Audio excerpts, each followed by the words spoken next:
Sessions నడిచి ఎంతమంది చెప్పారు? ఏమి నేర్చుకున్నారు? మీకు బాగా మిమ్మల్ని ప్రభావితం చేసినటువంటి అంశం ఏంటి?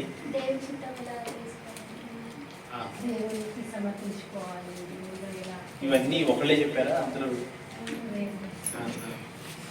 నేర్చుకున్నారా? ఇప్పుడు మనం చెప్పుకోబోయేది ఏంటంటే, దేవునిలో నువ్వెట్లా నాటబడాలి, లేదు దేవునితో నువ్వెట్లా అంటుకట్టబడాలి, ఎలా నువ్వు ఆయనలో ఆయన సాక్ష్యాన్ని నువ్వు కలిగి ఉండాలి. ఎందుకంటే మనందరివి యవనప్రాయంలో ఉన్నవాడు. మన ప్రవర్తన తెలియని వాళ్ళు చాలామంది వాళ్ళు ఏం చేస్తారు అని అంటే గమనిస్తూ ఉంటారు. ఏ విధంగా మన హెయిర్ స్టైల్ ఎట్లా ఉంది, మన డ్రెస్ అపీరెన్స్ ఎట్లా ఉంది, మనం ఏ విధంగా మాట్లాడుతున్నాం, మనం ఏ విధంగా ప్రవర్తిస్తూ ఉన్నాం, మనం చేసే పనులకి మనం ప్రవర్తించే ప్రవర్తనకి ఏమైనా పొంతనుందా, ఏమైనా కుదురుతుందా, దగ్గర సంబంధం ఉందా, లేదంటే పైకి ఒకటి చెప్తూ లోపల ఇంకోటి కలిగి ఉన్నామా అనేది ఎవరు చాలామంది గమనిస్తూ ఉంటారు. ఫలానా వాళ్ళ అనగానే మనకి ఎలాంటి సాక్ష్యం ఉండాలి అని అంటే, వాడైతే పర్వాలేదండి, ఆ బాబు అయితే పర్వాలేదు, ఆ పాప అయితే పర్వాలేదు, వాడు కొంచెం నెమ్మది కలిగిన వాళ్ళు, మంచిగా ఉండేవాళ్ళు, ఇలాంటి సాక్ష్యాన్ని సాధారణంగా లోకానుసారమైనటువంటి వాడు ఎవరైనా కానీ కలిగి ఉండాల్సిందే. అది ఎందుకు అని అంటే అన్ని విషయాల్లో మంచిది. వాక్యం ఏం సెలవిస్తా ఉందంటే, మనుషుల దయను, దేవుడి దయను, జ్ఞానమందును, వయసునందును ప్రతి దాంట్లో వర్ధిల్లటం అనేది ఎవరిది? దేవుడి చిత్తమైంది. ప్రతి దాంట్లో అంటే మనకి మనుషుల దయ కూడా కావాలి కదా. వాళ్ళ దయ ఉంటే మనుషులు మన గురించి మంచిగా చెప్పుకుంటూ ఉంటే, మనకు మంచిగా రిఫరెన్స్ ఇస్తూ ఉంటే ఉద్యోగాలు వస్తాయి, మంచిగా రిఫరెన్స్ ఇస్తే మంచి సంబంధాలు వస్తాయి, మ్యారేజ్కి, పెళ్ళిళ్ళకి, వివాహాలకి, ప్రతి చోట మన గురించి ఎవరైనా ఏదైనా నెగిటివ్గా మాట్లాడుకునే అవకాశం ఉంటే, పొరపాటుని ఎవరైనా అపార్థం చేసుకుంటే దాన్ని సరిచేయబట్టడానికి ఎవరో ఒకరు మన పక్షాన, లేదు నువ్వు తప్పు అర్థం చేసుకున్నావు, అతను వాస్తవంగా ఇట్లాంటి వాడు, అదిగో అతని బ్యాక్గ్రౌండ్ ఇది, వాళ్ళ బ్యాక్గ్రౌండ్ ఇది అని చెప్పి మీ గురించి చెప్పుకోవాలి. మన ఇంటి పక్కనే ఉన్నవాడు ఇలాంటి సాక్ష్యం మన గురించి చెప్తాడా? మన ఇంటి పక్కనే ఉన్నవాళ్ళు, ఇటువైపు ఉన్నవాళ్ళను, ఇటువైపు ఉన్నవాళ్ళను, ఇటువైపు ఉన్నవాళ్ళను, వెనుకమాలు ఉన్నవాళ్ళను మన గురించి అడిగితే సాక్ష్యం మంచిగా చెప్తారు. టార్గెట్ పెట్టుకోవాలి. ఎవరైనా సరేవాడు, ఎవరైనా నా గురించి నెగిటివ్గా మాట్లాడుకోకూడదు. ఆ అవకాశం అనేది నేను ఎదుటి వాళ్ళకి, పక్క వాళ్ళకి, ముందు వాళ్ళకి, వెనక వాళ్ళకి ఇవ్వకూడదు. ఎందుకు అని అంటే, నువ్వు ఏర్పరచబడిన వాడివి, ప్రత్యేకించబడిన దానివి. చాలామంది లోకానుసారంగా ఈరోజు సీరియల్ చూస్తూ ఉంటుంటారు, సినిమా చూస్తూ ఉంటుంటారు, ఏదో ఆట ఆడుతూ ఉంటారు.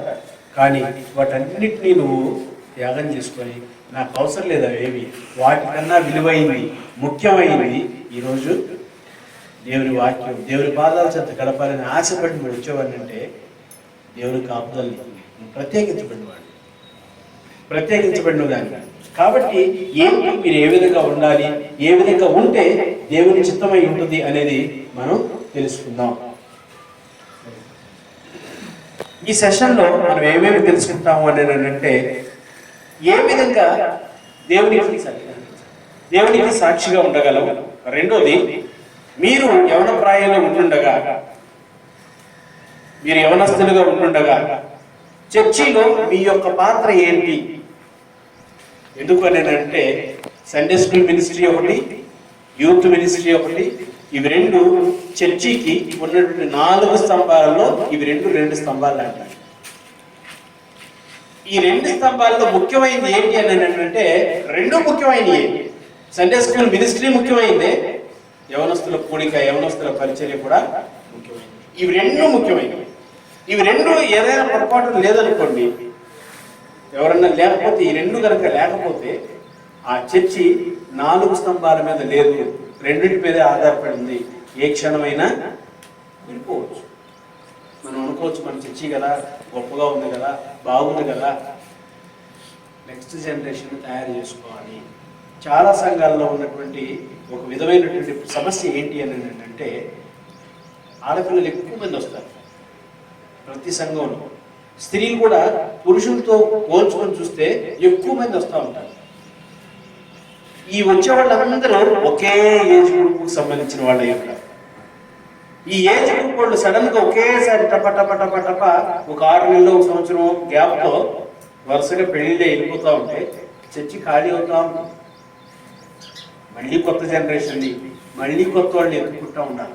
ఆ ఎదుర్కొనే సమస్య లేకుండా కంటిన్యూషన్ గా ఒక సైకిల్ గా ఒక కాలచక్రంలో తిరుగుతూ ఉండాలి అంటే, నిరంతరంగా ఏమీ కూడా అభ్యంతరాలు లేకుండా అది తిరుగుతూ ఉండాలి, అది పనిచేస్తూ ఉండాలి అని అంటే సండే స్కూల్ యూనివర్సిటీ ఉండాలి. ఒక స్కూల్ పెట్టినవాడు 1వ తరగతి నుంచి 10వ తరగతి వరకు పెడతాడు. ఈ 1వ తరగతి వాడు 2వ తరగతికి వెళ్ళి, 2వ వాడు 3వ తరగతికి వెళ్ళేంత వరకు, అట్లా 10 సంవత్సరాలు చదివేంత వరకు కొత్త అడ్మిషన్స్ తీసుకుంటూ ఉంటాడా? పైనుండి పైకి వెళ్తూ ఉండాలి. 1వ తరగతి వాడు 2లోకి వెళ్ళాలి, 1వ తరగతి ఖాళీ అవ్వాలి, మళ్ళీ 1వ తరగతి నింపబడాలి. ఆ విధమైనటువంటి ప్రణాళిక ప్రతి చర్చికి, ప్రతి సంఘానికి అవసరం. అదేవిధంగా ఒకవేళ నువ్వు యూత్గా ఉంటే నీ యవ్వన కాలంలో నీ పాత్ర సంఘంలో ఏంటి, ఏమి నీ దగ్గర నుంచి సంఘం ఆశిస్తా ఉంది, సంఘం ఆశించకపోతే దేవుడు నీ దగ్గర నుంచి ఏం ఆశిస్తా ఉన్నాడు? యవ్వన కాలం మందు దేవుని కాడిని పోయటం. కాబట్టి మీ యవ్వన కాలంలో మీరు దేన్ని బట్టి సంతోషించేవాళ్ళగా మీ పాత్ర ఏంటి అనేది 2వ అంశం. దీంట్లో దేవునికి సాక్షిగా ఏ విధంగా ఉండాలి చూడండి. మత్తయి సువార్త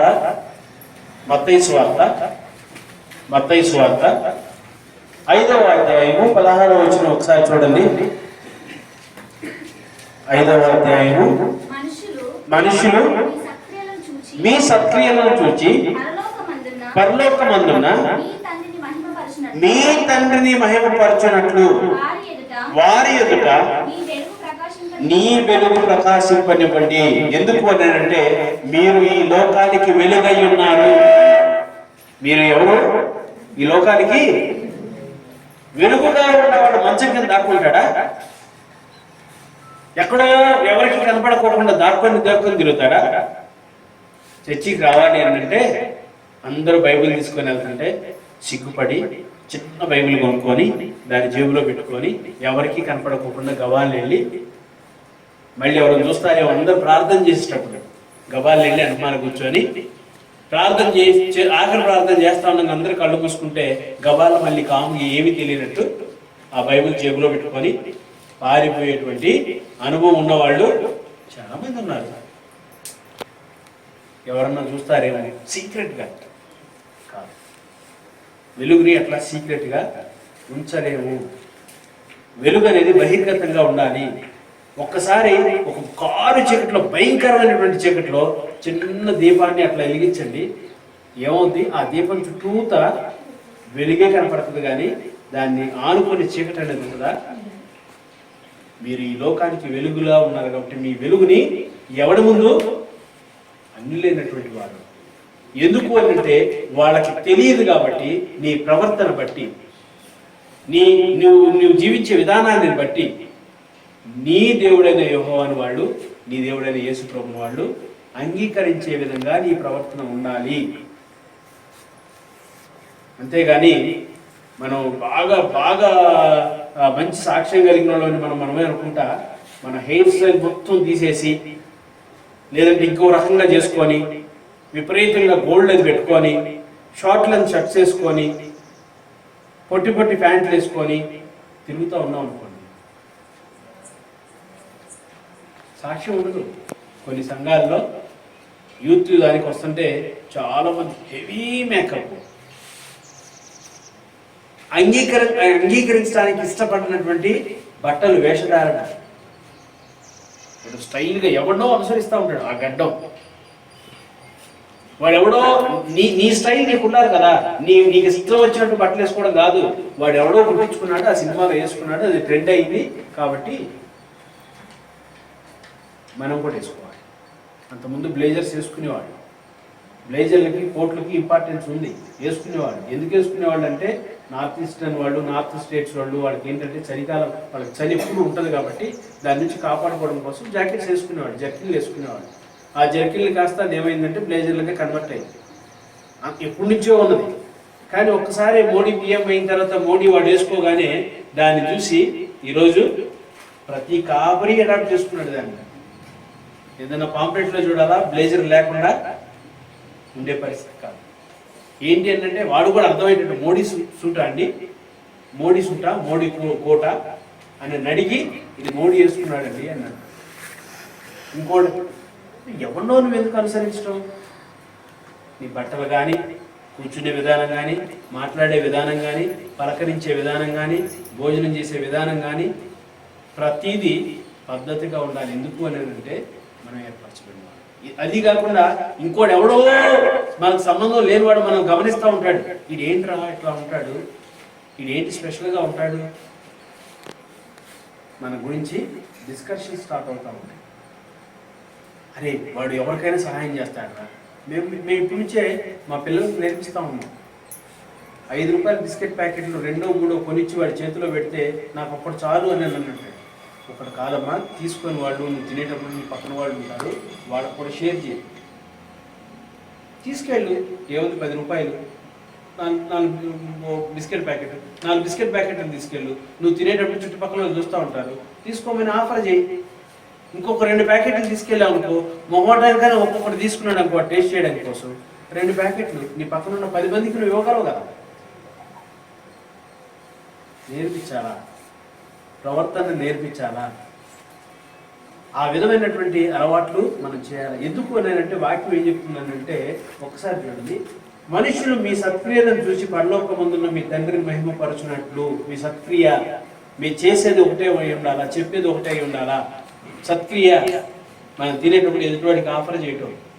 ఎవడన్నా పేద పరిస్థితుల్లో ఉంటే వాడిని ఏదన్నా ఆలుకోవటం చిన్నప్పటి నుంచే వాడికి నేర్పించాలి. ఎందుకు అని అంటే బాలుడైన వాడికి వాడి ప్రవర్తన ఏ విధంగా ఉండాలనేది చిన్నప్పటి నుంచి నేర్పిస్తే పెద్ద ఎరిగిన తర్వాత దాని నుంచి వాడు తొలగిపోవడం. వాడికి ఒక స్టాండర్డ్ లైన్ ఉంటుంది, దాన్ని తప్పి ఇంకెటు పోడు వాడు. కాబట్టి చిన్నప్పటి దగ్గర నుంచి ఏం చేయాలి అని అంటే మనం క్రిస్టియానిటీ అన్నట్టు తీసుకోవడం కాదు, ఇవ్వటం. ఎప్పుడో ఇది అండర్ డెవలప్లో ఉందని చెప్పి ఈ దేశాన్ని బాగు చేయడం కోసం మిషనరీస్ వచ్చి మెడికల్ మిషనరీస్గా ఉన్నారు. వాళ్ళు ఏం తీసుకునేవాళ్ళు, సాయం చేసేవాళ్ళు. ఆరోగ్య సమస్యలు ఉంటే వాళ్ళు ఎక్కడికెళ్తే హెల్ప్ చేసేవాళ్ళు. తర్వాత ఎడ్యుకేషనల్ మిషనరీస్ వచ్చారు. ఆ రోజు వాళ్ళు ఉచితంగా ఎడ్యుకేషన్ ప్రొవైడ్ చేసి దాంతోపాటు వాడికి ఏం చేసేవారంటే తినడానికి తిండి ఇచ్చేవాళ్ళు, దాంతోపాటు వాడికి మంచి బోధన నేర్పించేవాడు, భక్తిని నేర్పించేవాడు, దేవుని ఆరాధించడం నేర్పించేవాడు. అందుకని ఈ రోజుకి మిషనరీస్ హాస్పిటల్స్ కానీ, మిషనరీ స్కూల్స్ కానీ ఇంకా బతుకున్న ఈ సమాజం ఇంత కాంపిటీషన్ దీంట్లో అంటే కాస్తో కూస్తో ఎథిక్స్ ఉన్నాయి కాబట్టి. అది ఎక్కడి నుంచి వచ్చిందంటే ప్రభు నుంచి వచ్చింది. ఇదే దానికి ఆధారం. మనుషులు మీ సత్క్రియను చూసి పరలోకమందున్న మీ తండ్రిని మహిమపరచినట్లు వారి ఎదుట మీ వెలుగును ప్రకాశించండి. యవన కాలంలో ఉండగా ఎవరైనా పేదవాడు ఉంటే వాళ్ళ దగ్గరికి వెళ్ళడం, దేవుని వాక్యం చెప్పడం, వాళ్ళకి చిన్నగా ఏదైనా చిన్న గిఫ్ట్ ఇవ్వడం. ఒకవేళ వెళ్ళేటప్పుడు కొన్ని చాక్లెట్లు తీసుకెళ్ళండి, వెళ్ళేటప్పుడు కొన్ని పళ్ళు తీసుకెళ్ళండి, వెళ్ళేటప్పుడు కొంత ఏదన్నా డబ్బులు తీసుకొని వెళ్ళండి. ఎక్కడికైనా వెళ్ళండి, ఎక్కడైనా చూడండి. మీ కంటికి ఎవరైనా అక్కర్లో ఉన్నారు, అవసరంలో ఉన్నారు అని అంటే వాళ్ళకి ఏదో ఒకటి ఇచ్చి వాళ్ళకి ప్రార్థన చేసి రావాల్సినటువంటి అలవాటుని మీరు అలవర్చుకోవాలి. ఎందుకు అని అంటే వాక్యం సపోర్ట్ చేస్తుంది, వాక్యం చెప్తా ఉంది. నువ్వు చేసే పనిని బట్టి దేవుడిని అది మహిమపరిచే విధంగా ఉండాలా. అంతేగాని వాడు ఆదివారం వస్తే ప్రార్థన పోతాడు, సోమవారం దగ్గర నుంచి సినిమా హాల్ దగ్గర ఉంటాడు, మంగళవారం మందు షాప్ దగ్గర ఉంటాడు.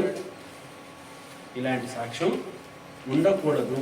ఒక యవన ప్రాయంలో ఉన్నప్పుడు, యవనస్తులుగా ఉన్నప్పుడు మనం చేయాల్సింది ఏంటి అని అంటే మనల్ని బట్టి దేవుడి నామం మహిమపరచబడాలా. మనకు కాదు కీర్తి, మనకు కాదు ఘనత. వాడు మంచి బట్టలు వేసుకుంటాడండి, ఒక్కొక్క షర్ట్ 5,000 రూపాయలంట, బ్రాండెడ్ వేసుకుంటాడండి, మంచి షూస్ వేసుకుంటాడండి, షూ 4,000 అంట, 5,000 అంట, మంచి వాచ్ పెట్టుకుంటాడండి, బాగా గడ్డం పెంచుకుంటాడండి, కలర్ వేస్తాడండి, మేకప్ కొడతారండి, జ్యువెలరీ పెట్టుకుంటారండి. ఇవన్నీ లోకస్తులు చేసే పనులు. మనం చేసే పనిని బట్టి దేవుని నామం మహిమపరిచే విధంగా మన ప్రవర్తన ఉండాలి. ఇంపార్టెన్స్ ఆఫ్ బాప్టిజం ఎందుకు అని అంటే, బాప్టిజం ఎందుకు అవసరం? మొట్టమొదటి కారణం, అమ్మా దేవుని దగ్గరికి రా, దేవుని నమ్ముకో అని చెప్తే నువ్వు పోతున్నావా అని నేను అడిగారు అనుకోండి, నేనేం చెప్పాలా? పోకుండా నేను చెప్పగలనా? నాకు అర్హత ఉందా? ఫస్ట్ బాప్టిజం అనేది సాక్ష్యం, అది బహిరంగ సాక్ష్యం. వాడు బాప్టిజం తీసుకున్నాడు, వాడు అట్లాంటి అల్లర్చిల్లర పనులు చేయడు, మనం పిలిస్తే తాగడానికి రాడు, మనం పిలిస్తే పేకాడటానికి రాడు, మనం పిలిస్తే సినిమా తీసుకెళ్తే వాడు రాడు, వాడు డిఫరెంట్గా ఉంటాడు, వాడు ప్రతి ఆదివారం చర్చిలో మ్యూజిక్ కొడతా ఉంటాడు, ప్రతి ఆదివారం చర్చికి వెళ్తాడు వాడు క్రమం తప్పకుండా, ప్రతి ఆదివారం చక్కగా వాక్యం చెప్తాడు, ప్రతి ఆదివారం క్వైర్ టీంలో ఉండి దేవుణ్ణి ఆరాధిస్తాడు. ఇవి ఒక వ్యక్తి మీ గురించి చెప్పుకోవాల్సిన మాటలు. ఎందుకు అని వాడు బాప్తిజం తీసుకున్నాడు కాబట్టి. ఒక చిన్న ఉదాహరణ చెప్తా, మీ ఇద్దరి ట్రెండ్.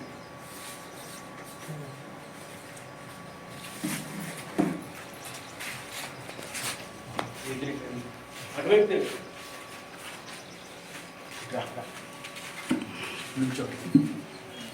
పాస్టర్ గారు ఆయన ఏం చెప్పారు అని అంటే, ఒక సంవత్సరం కాలం నుంచి ఇతనికి బాగా సువార్త చెప్పారు.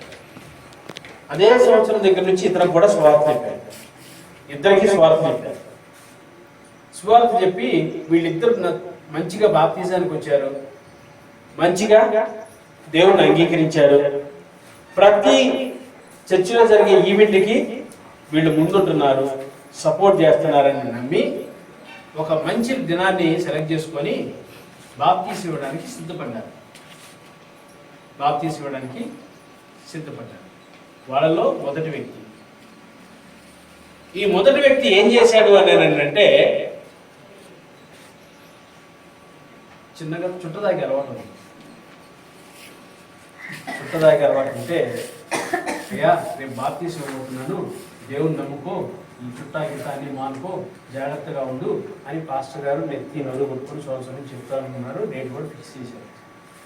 ఇప్పుడు బాప్తీసం ఇచ్చే టైం తీసుకుని వెళ్ళి నీళ్ళల్లో ఇట్లా ముంచి లేపారు. ఇతని జేబులో నుంచి ఇంత చుట్ట నీళ్లతో పాటు బయటకు వచ్చింది. మాస్టర్ గారు ఏం చేయాలి?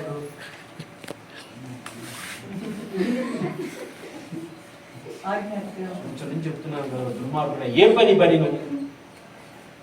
ఇప్పుడు ఈ అబ్బాయి అంటాడు, నాది కాదండి, ఆ చుట్టా నాది కాదు, నీ జేబులో నుంచే వచ్చింది కదా. ఇప్పుడు నేను ముంచినప్పుడు నీ జేబులో నీతో పాటు నువ్వు మునిగితే అది దేవుడిలో నీళ్లు పోయి నీళ్ళలో నుంచి చుట్ట బయటకు వచ్చింది కదా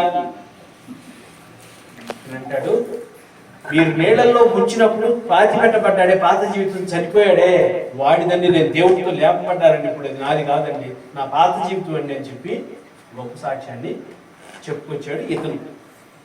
ఇతను కూడా అదే రోజు బాప్తిసం ఇచ్చారు. ఇతనికి పేరు మార్చారు. ఇతని ఇంటికి వెళ్ళి గబగబా ఫ్రిడ్జ్ తీసి దాంట్లో ఉన్న బీర్ బాటిల్ చూసి, రేపటి నుంచి నువ్వు ఫ్రూట్ జ్యూస్వి, నువ్వు బీర్ బాటిల్ కాదు, జాగ్రత్తగా ఉంది, నా పేరు మార్చబడింది, నీ పేరు కూడా మార్చబడింది అని దాంతో పెట్టి రోజు తాగుతూనే ఉన్నాడు. ఇప్పుడు మీరు చెప్పండి, వీళ్ళిద్దరిలో ఎవరు గొప్ప?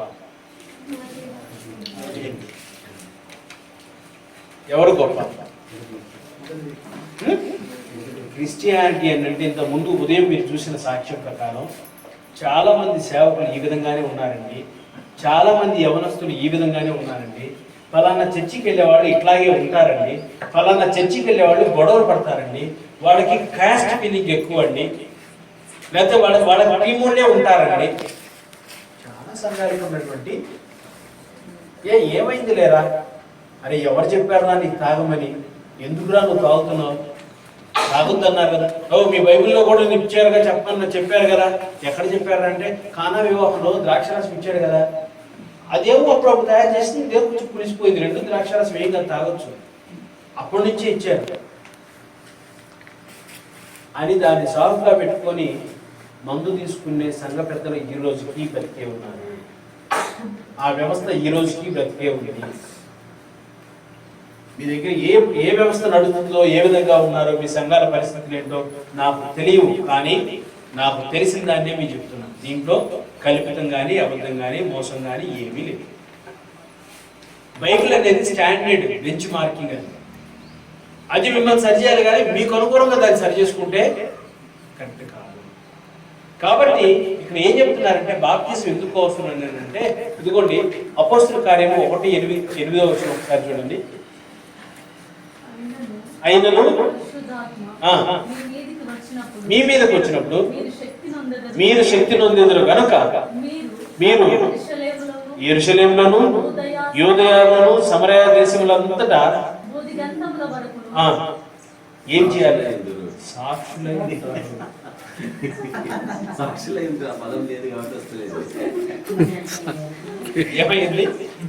ఏమైనా మీరు సాక్షులై ఉన్నారు. ఎందుకు అని అంటే బాప్తిసం తీసుకున్న ప్రతి ఒక్కడికి అదే రోజు గిఫ్ట్ ఉంటుంది. ఏం గిఫ్ట్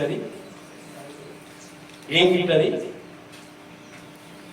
పరిశుద్ధాత్మని పొందుకుంటారు కదా. ఇందులో ఎంతమంది బాప్తిసం తీసుకున్నారు?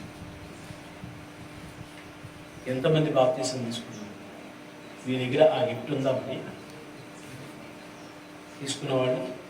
తీసుకున్న వాళ్ళు ఆశపడుతున్నారు నాకు ఆ గిఫ్ట్ కావాలని. అయితే మీరు త్వరగా నిర్ణయం తీసుకోండి. ఎందుకు అని అంటే మీరు సాక్షులు, మీరు దేవుడికి సాక్షులుగా ఉంటారు, భూదిగంతం మొత్తానికి సాక్షులై ఉంటారు. ఈ భూమి మొత్తం మీద, భూమండలం మొత్తం మీద మీకు కనిపించే ప్రతి జీవరాశి దగ్గర, జలచర జీవరాశులు ప్రతి దాని ముందు మీరు ఏర్పరచబడిన వారు, మీరు సాక్షులు. కాబట్టి మీ సాక్ష్యాన్ని కాపాడుకోవాలి అని అంటే మీరు ఆ అనుభవంలోకి వెళ్ళాలి. లింగంపేటలో ఆ మెయిన్ సెంటర్లో బిర్యానీ ఉంటుందండి. ఏం చేస్తారండి, మిర్చి బజ్జీ చేస్తాడండి పొద్దున్నే, సూపర్ ఉంటుందండి. ఎట్లా తెలుసండి? రుచి చూశాను కాబట్టి, తిన్నాను కాబట్టి. మీకు ఆ అనుభవం రుచి ఎరగకపోతే రాదు. కాబట్టి మీ యవ్వన ప్రాయంలో ఉండగానే దేవుణ్ణి అంగీకరించేవారిగా, దేవుని కొరకు మీరు తీర్మానం చేసుకునేవాడిగా ఉంటే మీరు ఈ భూదిగంతం మొత్తానికి సాక్షులై ఉంటారు. తర్వాత మీకు కొన్ని గిఫ్ట్స్ వస్తాయి. ఎవరికి లేని గిఫ్ట్స్ దేవుడు మీకు అనుగ్రహించబోతున్నాడు. ఎందుకు అని అంటే కాలం సమీపించింది, అంత్యకాలంలో ఉన్నాం. కాబట్టి దేవుడు ఖచ్చితంగా తన ప్రణాళికను బయలుపరచాలి అంటే ఇలాంటి యవనస్తుల్నే దేవుడు కోరుకుంటున్నాడు. అందుకే యవనకాలం మందు పుట్టిన బిడ్డలు బలవంతుల చేతిలో మిమ్మల్ని దేవుడు ఆయన అంబురు పొదులో దాచుకోవాలనుకుంటున్నాడు. దాచుకోవాలి అని అంటే మీరు ఆ విధంగా ఉండాలి అని అంటే మీకు కావాల్సింది ఏంటి అని అంటే ముఖ్యంగా మొట్టమొదటిగా బాప్తిసం కావాలి. ఎందుకని అంటే మీరు మీ ఇంట్లో లేదంటే మీ ఫ్రెండ్ సర్కిల్లో, మీరు చదువుకునే చోట, మీరు ఉద్యోగం చేసుకునే చోట, ఎక్కడైనా సరే మీరు దేవుడి గురించిన మాటలు చెప్పాలి అని అంటే మీరు అనుభవిస్తే దాన్ని గట్టిగా చెప్పగలరు. దారి వెళ్తుంటే ఎవడో దెబ్బ తగిలి ఏడుస్తూ ఉన్నాడు, దెబ్బ తగిలిందని, ఏం కాదులే నాన్న తగ్గిపోతులే పో అని చెప్పి పంపించామనుకోండి, అది ఎట్లా ఉంటుంది? అదే దెబ్బ మనకు తగిలితే ఎట్లా ఉంటుంది? దెబ్బ తగిలిన వాడు అనుభవిస్తాడు కదా. నువ్వు ఆ వరాన్ని అనుభవిస్తే నీకు తెలుస్తుంది, నాకు ఎవరికి గిఫ్ట్ దేవుడు నాకు ఇచ్చాడండి, ఎవరికి లేదండి ఈ ఆధిక్యత, నాకే ఉంది, దేవుడు నన్ను ప్రేమించాడు అని చెప్పుకోవడానికి మీరు సాక్షులుగా ఉంటారు. ఎక్కడి వరకు? మోదీ వెళ్తున్నారు, మీరు సాక్షులు ఎదురైన వారితో చెప్తున్నారు.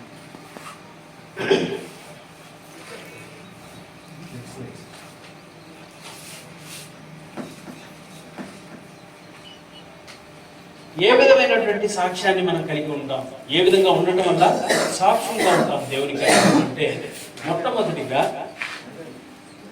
మీరు చెప్పేది చేసేది ఒకటే అయి ఉండాలి. ఒక అతను ఒక లోకమంతా సంపాదించుకొని తన ఆత్మను కోల్పోతే వాడికి ప్రయోజనం ఏముంది అని చెబుతూ, సంపాదించుకోబాకండి మీ ధనమంతా చెవుట్లో కొట్టేస్తాయి, సంపాదించుకోబాకండి మీ ధనమంతా దొంగలు ఎత్తిపోతారు అని చెప్తూ ప్రతి సంవత్సరం ఒక ఎకరం పొలం కొనుక్కుంటా పోయాడు అనుకోండి, సాక్ష్యం ఉంటుందా? నువ్వు చెప్పేది ఏంది, చేసేది ఏంది? పైగా వాక్యం చెప్తున్నావు కదా. మనం చెప్పేది ఏదైతే ఉందో చేసేది కూడా అదే ఉండాలి. నా మాట అవునంటే అవును, కాదంటే కాదు అన్నట్టుగానే ఉండాలి. డ్యాన్స్ చేయకూడదు. కాసేపు అటు కాసేపు ఇటు అవకాశాన్ని చూసుకొని అటు ఇటు చూస్తే అది మంచిది కాదు. మన ప్రవర్తనలో ఏ విధంగా దేవునికి సాక్షిగా ఉండాలి అని అంటే మొట్టమొదటిగా మనం చెప్పేది చేసేది ఒక్కటే అయి ఉండాలి. ఏదో కొత్త కొత్త సినిమాల్లో వాటిలో వీటిలో చెప్తాడు, మాట ఇచ్చే ముందే ఆలోచిస్తాను, ఇచ్చిన తర్వాత ఆలోచించలేము కానీ చెప్తూ ఉంటారు కదా.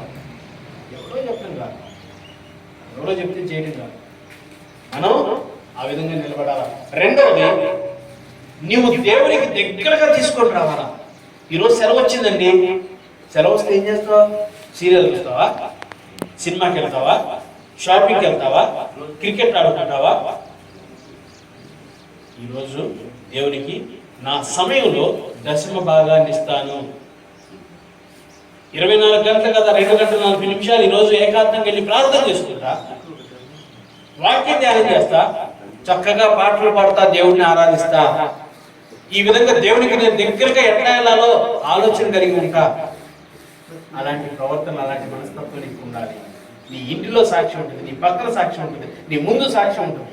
ఎందుకు అని అంటే వాడు రాడయ్యా ప్రార్థన చేసుకుంటాడు, కొద్దిగా ప్రార్థన ఉంటాడయ్యా, చాలా మంచి పిల్లవాడు. మూడవది, నువ్వు ప్రతి దాని మీద ప్రార్థన, దేవుని మీద ఆధారపడేటువంటి జీవితాన్ని కోరుకోవాలి. అలాంటి ఆత్మల కోసం నువ్వు తాపత్రపడాలి, తాపత్రపడాలి. ఇంకోటి, నీకు వ్యక్తిగత సాక్ష్యం అనేది ఉండాలి, సాక్ష్యం ఉండాలి. నెక్స్ట్ ఇంకోటి ఏంటి అంటే నువ్వు ప్రేమించేవాడిగా, ఎదుటివాడి జాగ్రత్తలు తీసుకునేవాడిగా, ఎదుటి వాళ్ళని ప్రేమించే విధంగా ఉండాలి. అంతేగాని ప్రేమించుకోనగానే సండే స్కూల్ దగ్గర నుంచే ఒక రకమైనటువంటి లోకానుసారమైనటువంటి ఆలోచనలు కలిగి ఉండడం. సండే స్కూల్ టీచర్గా ఉండి ఒకవేళ అవకాశం దొరికి సండే స్కూల్ టీచర్గా ఉండి బోధించే అవకాశం దొరికితే ఆ పిల్లలతో ఫ్రెండ్షిప్ పెట్టుకొని వెళ్ళిపోవడం అవి కావాలి. ప్రేమించుకొని ఉంటే దేవుని ప్రేమ నీలో ఉండాలి. ఆయన ప్రేమించాడు, ఆయన జారిపడ్డాడు, ఆయన జాగ్రత్తలు తీసుకున్నాడు. ఎంతగా ప్రేమించాడంటే తన ఆఖరి రక్తపు బొట్టు వరకు మిగిల్చుకోకుండా మన కోసం కాచాడు. అలాంటి ప్రేమ జీవితాన్ని కలిగి ఉండాలి. మనం ముసలోళ్ళని చూసినప్పుడు వస్తుంటే, చర్చికి వస్తుంటే, లేదా ముసలోళ్ళు ఉన్నప్పుడు పర్వాలేదు, మన ఎవరు స్మెల్ వచ్చినా ఏమొచ్చినా చేయి తీసుకొని పట్టుకొని రక్తం తీసుకొని రండి. ఎవరన్నా స్కూల్కి వెళ్ళేటప్పుడు చిన్నపిల్లలు ఆ బ్యాగ్ మోసుకుంటే వెళ్తా ఉంటే ఆపి వాడిని ఎక్కించుకోండి, వాడిని ప్రేమించండి. ఒరే, దేవుడు యేసుప్రభు మంచివాడురా, ఆయన నేను ఎట్లాంటి చేయమన్నాడు, అందుకే నేను చేస్తున్నాను. ఎప్పుడన్నా చర్చిందా చాక్లెట్ కూడా ఇస్తాను. వాడిని ప్రేమించి వాడితో మంచిగా మాట్లాడి వాడి దగ్గర తీసుకుంటాను. ఆ విధమైనటువంటి మనస్తత్వం దేవుడు నేను కోరుకుంటున్నాను. ఆఖరిది, నువ్వు ఏంటి అంటే దేవుడు పంపించబడినటువంటి ఒక అంబాసిడర్, అంటే ఒక దూత లాంటి వాడివి. నువ్వు నాన్ క్రిస్టియన్స్కి మధ్యలో, క్రిస్టియానిటీకి మధ్యలో ఒక వారధిలాగా ఉండాలి. ఒక వారధిలాగా ఉండి వాళ్ళని దేవుడి దగ్గరికి తీసుకొచ్చేవాడిలాగా ఉండాలి.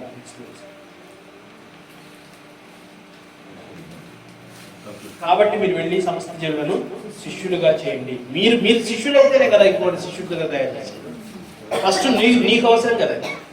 Next role of youth in church, మీ పాత్ర ఏంటి అనేది.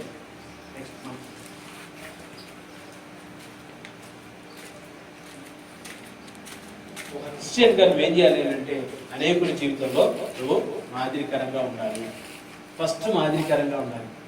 ఆ బ్రదర్ చాలా బాగా చక్కగా సండే స్కూల్ నడుపుతాడు, ఆ సిస్టర్ బాగా సండే స్కూల్ నడుపుతుంది, ఆ బ్రదర్ చక్కగా మంచి మాటలు మాట్లాడతాడు, మంచిగా ఆడిస్తాడు, మంచి మంచి కంఠస్థ వాక్యాలు చెప్పిస్తాడు, మంచి పాటల పోటీలు పెడతాడు, మంచిగా గిఫ్ట్స్ ఇస్తాడు.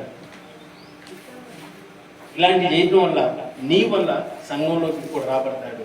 అంతేగాని సంఘంలో వచ్చిన ఏదో అవకాశం ఇచ్చి పేరుకి పెత్తనం ఇస్తే ఏదో చేసినట్టు, ఒకవేళ నిన్ను ఏదైనా సెలెక్ట్ చేసుకొని ఒక చిన్న అవకాశం దొరికి చర్చిలో నిన్ను పెద్దగా కనుక పెడితే దాన్ని నువ్వు పాడు చేసి సెల్ఫ్ ఎజెండా కోసం, హెడెన్ ఎజెండా కోసం నువ్వు పని చేయకూడదు. ఈరోజు సంఘాల్లో చాలా మంది ఎందుకు అంతగా తాపత్రపడతారు అని అంటే వాడికి హెడెన్ పొలిటికల్ ఎజెండా ఏదో ఉంటుంది, దాన్ని నెరవేర్చుకోవడం కోసం చర్చిని వేదికగా చేసుకొని చేస్తూ ఉంటాం. అవి చేయకూడదు, లేనిపోయిన శాపాన్ని కొని తెచ్చుకునే వాళ్ళలాగా ఉంటాం. అవి చేయకూడదు.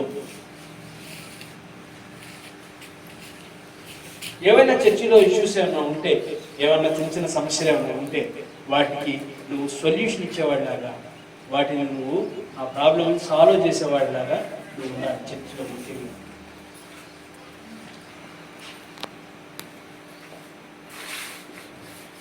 పక్క వాళ్ళ గురించి, వాళ్ళందరి గురించి నువ్వు ప్రార్థించేవాడిలాగా, వాళ్ళని ప్రేమించేవాడిలాగా ఉండాలి. చూడండి, తిమోతి రాసిన మొదటి పత్రిక 4:12 ఏమంటాడంటే, నీ యవనం బట్టి ఎవడను నిన్ను తృణీకరింపనీయకము, కానీ మాటల్లో, ప్రవర్తనలో, ప్రేమలోను, విశ్వాసంలోను, పవిత్రతలోను విశ్వాసులకు మాదిరిగా నువ్వు ఉండు అని చెప్పి తిమోతికి పౌలు హెచ్చరించాడు. ఎప్పుడు? ఆయన వయసులో ఉన్నప్పుడు, ఆయన యూత్గా ఉన్నప్పుడు అప్పుడే హెచ్చరించాడు. ఈరోజు యూత్గా ఉన్న నీకు దేవుడు అదే హెచ్చరిపిస్తా ఉన్నాడు. ఏ విషయాల్లో? ఎన్ని విషయాలు చూడండి. ఇదిగోండి, మాటల్లో మనం మాట్లాడే మాట బాగుండాలి, మంచిగా ఉండాలి. డబల్ మీనింగ్ డైలాగులు, ఎదుటివాడిని కించపరిచే విధంగా సెటైరికల్ వర్డ్స్, మనం చక్కగా మృదువుగా మాట్లాడితే ఇంకో 2 నిమిషాలు మాట్లాడితే బాగుంటుంది. ఇంకో 2 నిమిషాలు చాలా బాగా మాట్లాడతారండి, చాలా బాగా మాట్లాడతారు, మంచిగా మాట్లాడతారు. అంతేగాని డబల్ మీనింగ్ డైలాగులు, వాడిని సెటైరికల్ వర్డ్స్, ఇవన్నీ లోకస్తుల్లో ఉండేవి. నీ దగ్గర దేవుని ప్రేమతో ఉండేటువంటి మాట ఉండాలి. కొన్ని మాటల్లో కానీ, ప్రవర్తనలో కానీ, ప్రేమ చూపించడంలో కానీ, విశ్వాసంలో కానీ, పవిత్రతలో కానీ విశ్వాసంలో మాదిరిగా ఉంటుంది. పవిత్రతను ఎప్పటి వరకు కాపాడుకోవాలి అంటే మ్యారేజ్ వరకు. మ్యారేజ్ తర్వాత పిల్లలకి మాదిరికరంగా ఉండాలంటే అవన్నీ ప్రతి దశలో అన్నింటిలో ఎక్కడ బ్రేక్ ఉండడానికి ఎక్స్క్యూజ్ అనేది ఉండదు. ఇక్కడ ప్రతి దాంట్లో ఖచ్చితంగా నువ్వు ఆ మాదిరిగా ఉండాలి. విశ్వాసం కలిగి అంటే అవి ఆ లక్షణాలన్నీ కలిగి ఉండాలి.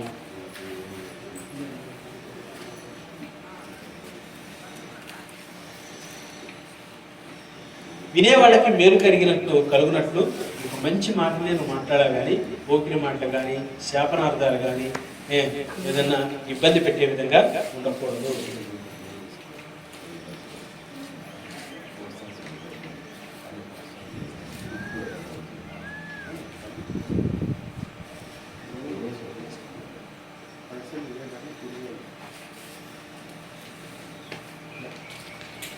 చూడండి, దేవునిలో అంటు కట్టబడటం అంటే ఏమంటాడంటే, ద్రాక్షావల్లి నేను, ఈగలు మీరు. నాలో నేను ఎవరి యందు వించునో వాడు బహుగా ఫలించును. నాకు వేరుగా ఉండి మీరు ఏమీ చేయలేదు. ఆయనలో ఉన్నటువంటి ఆ జీవాన్ని, ఆ సారాన్ని గ్రహించి పొందుకొని బహుగా ఫలించాలి. ఫలించడం అంటే ఆధ్యాత్మికంగా అభివృద్ధి చెందుతూ ఉండాలి, దినదినం చెందుతూ ఉండాలి. ఆ విధమైనటువంటి అనుభవం కావాలి. మీకు ఒక ట్రీ చూపిస్తాను. నెక్స్ట్ చూడండి, ఈ రెండింటికి ఉన్నటువంటి వ్యత్యాసం ఏంటి చెప్పండి మీరు. బాగా కొమ్మలు ఉన్నాయి, చాలా వయసు పెద్దది, చక్కగా నీడనిచ్చుద్ది, మంచిగా కాయనిచ్చుద్ది. ఇంకా మరి అవతల దానికి చూడటానికి పచ్చగా, అంత పెద్దగా, అంత గొప్పగా ఉన్ననా ఉపయోగం లేదు. దేవుడు ఆకలి కొని అంజూరు చెట్టు వైపు చూస్తే ఏమున్నాయంట? పచ్చగా ఉంది, కానీ ఒక కాయ కూడా దాంట్లో చూసి దాన్ని శపించాడు దేవుడు కదా. పచ్చగా ఉంటున్నానండి, చాలా భక్తిగా ఉన్నానండి, నన్ను చూసి చాలా మంది నేను మంచివాడిని అనుకుంటారండి. నిజంగా చెట్టు ఫలభరితంగా ఉండాలి అని అంటే నెక్స్ట్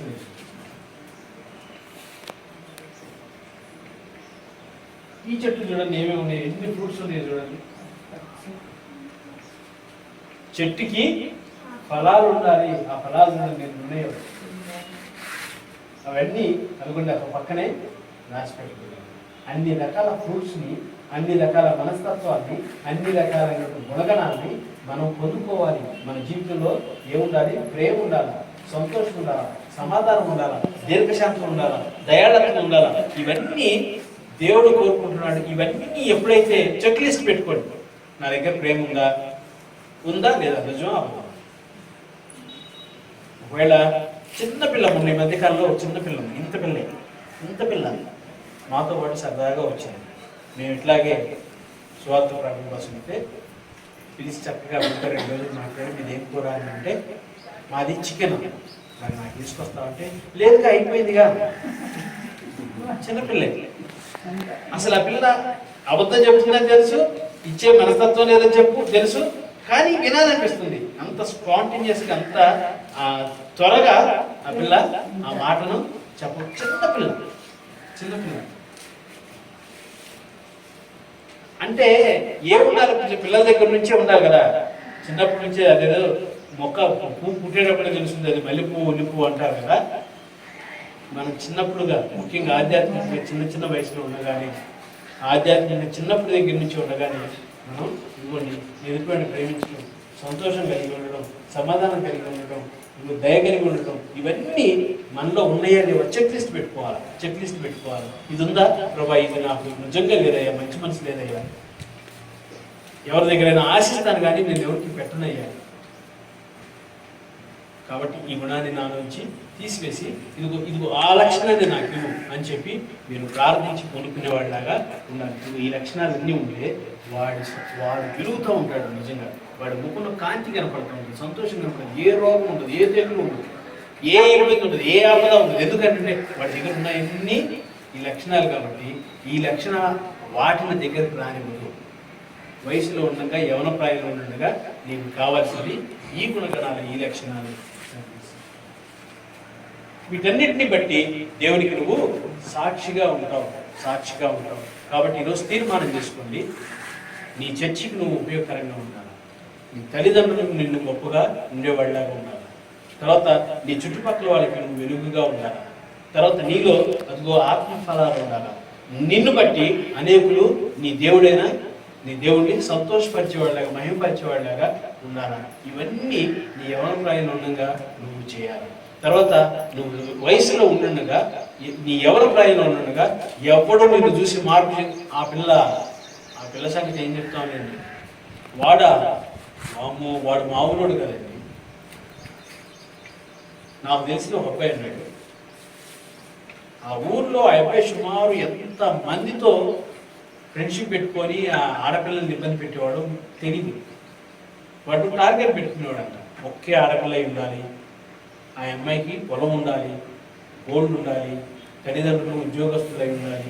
అట్లాంటి పిల్లల్ని తీసుకొని ఒక సంవత్సరం కాలం ఆ పిల్లలంటే పడి ఆ పిల్లల్ని ఒప్పించుకొని ఆ పిల్లల్ని పాడు చేసి ఇబ్బంది పెట్టి, ఈ విషయం ఇంట్లో తెలిసి ఆ అమ్మాయిని తన్ని, ఆ అమ్మాయిని మళ్ళీ వేరే మంచి సంబంధాన్ని పెళ్లి చేస్తే అప్పటి వరకు మళ్ళీ ఇమీడియట్గా మళ్ళీ వాడు నెక్స్ట్ ఆప్షన్కి వెళ్ళిపోవాలి. అట్లా వాడు చేసి ఆఖరికి ఏదో శాపాన్ని కొని తెచ్చుకున్నాడు. ఎంతమందిని ఆడపిల్లల్ని ఉసురు తీశాడు, ఎంతమంది ఆడపిల్లల్ని ఇబ్బంది పెట్టాడు. వాడికి అట్లాంటి సాక్ష్యం ఉందండి. నీ యవన కాలం బట్టి, నీ యవన ప్రాయాన్ని బట్టి ప్రతి విషయంలో, నీ ప్రవర్తనలో కానీ, మాట్లాడే దాంట్లో కానీ, విశ్వాసంలో కానీ,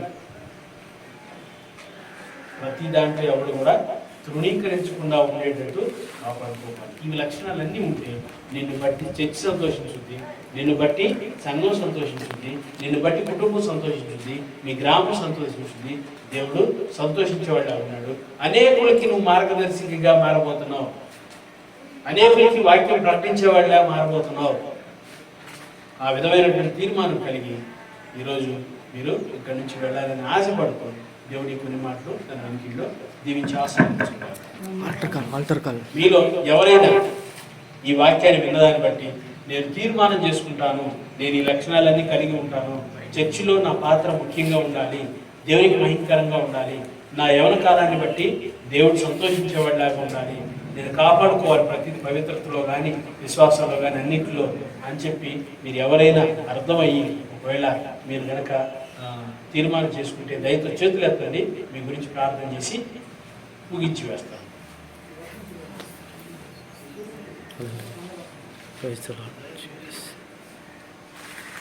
చేతులు ఎత్తండి, మీ గురించి ప్రారంభం చేస్తాను. ప్రార్థన చేసుకున్నాం. Thank you brother, thank you sister, అందరికి థ్యాంక్ యూ, వందనాలు, చాలా వందనాలు. పరిశుద్ధులకు దేవా మీకు ఎంతో వందనాలు, స్తుతులు, స్తోత్రాలు ప్రభా. చెప్పబడినటువంటి వాక్యాన్ని బట్టి మీకు ఎంతో వందనాలు ప్రభా. ఇప్పటి వరకు విన్న బిడ్డలు మీరు కూర్చొని జ్ఞాపకం చేసుకోండి తండ్రి. ఇంతకాలం ఏ విధంగా ఉన్నారో మాకు తెలియదు ప్రభా. ఈ రోజు ఈ వాక్యాన్ని విని వాక్యాన్ని స్వీకరించి మీకు లోబడే బిడ్డగా ఉన్నాడు. వీళ్ళ చర్చిల్లో భయంకరంగా మంచిగా సేవ చేసేటువంటి భయంకరమైన సేవ చేసేటువంటి వారిగా మీరు మీ చర్చి నుంచి ప్రభా, ఈ యవనస్తుల దగ్గర నుంచి మిషనరీస్ లేవపడడానికి ఈ సంఘం నుంచి అనేకులు మాదిరికరంగా ఉండేలాగా తండ్రి వీరి ప్రవర్తన బట్టి అయ్యా మిమ్మల్ని మహిమపరిచే విధంగా అన్యులు అయ్యా అటువంటి స్థలంతో వీళ్ళని దర్శనం చేస్తారు ప్రభా. ఇదిగోనైనా చెప్పబడిన ప్రతి మాటను నీరు కట్టి ఫలింపు చేసి తండ్రి ఇదిగోనైనా వీళ్ళ జీవితాల్లో ఆ కార్యాలన్నీ పొందుకోవడానికి, ఆత్మఫలాలని పొందుకోవడానికి అన్ని కలిగినటువంటి బిడ్డగా ప్రభా ఇదిగోనైనా ఉండడానికి, బిడ్డగా ఉండడానికి ప్రభాని కృపను అనుగ్రహించండి. యేసయ్య నామములో అడిగి ప్రార్థిస్తున్నాను. ఆమేన్. అందరికీ వందనాలు.